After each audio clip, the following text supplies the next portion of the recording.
আসসালামু আলাইকুম নমস্কাৰ মই অন্যটি মিনি ব্লগলৈ আপোনালোকক স্বাগতম জনাইছোঁ।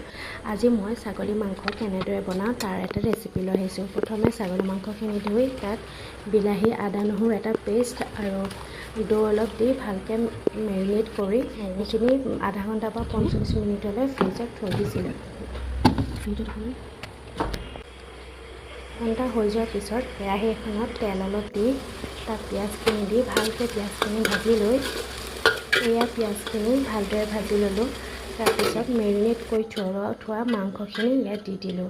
মাংসখিনি দি অলপ দেৰি ভালদৰে ভাজিলোঁ, মছলা নিদিয়া আগত, যিহেতু ছাগলী মাংস অলপ গোন্ধ এটা থাকে, সেই গোন্ধটো নাইকিয়া হোৱালে। এয়া তাৰপিছত মছলাখিনি দিলোঁ। ইয়াত আছিলে জিৰা গুড়ি, ধনিয়া গুড়ি, হালধি, কাশ্মীৰী ৰেড চিলি, এয়া হৈছে কচুৰি মেথি অলপ তিয়াই থৈছিলোঁ গৰম পানীত, সেই পানীখিনি দিছোঁ আৰু নিমখ সোৱাদ অনুসৰি দিব লাগিব। মিট মছলা দিছিলোঁ ইয়াত। তাৰপিছত এটা গোটা নহৰু দিছিলোঁ, মই গোটা নহৰু যিহেতু দিলে ভাল পাওঁ। তাৰপিছত এয়া ভালদৰে ভাজি ল'লোঁ একেবাৰে মছলাখিনি শুকাই যোৱালে। এয়া তাৰপিছত এয়া গৰম পানী দিছোঁ, গৰম পানী দিব লাগে তৰকাৰীত।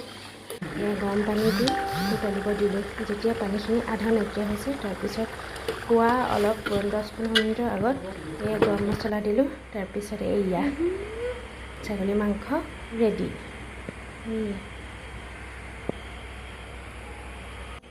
এয়া ছাগলী মাংস খাবলৈ উলিয়াই ল'লোঁ। যদি ভিডিঅ'টি ভাল লাগে লাইক, কমেণ্ট এণ্ড ছাবস্ক্ৰাইব কৰিব। ধন্যবাদ।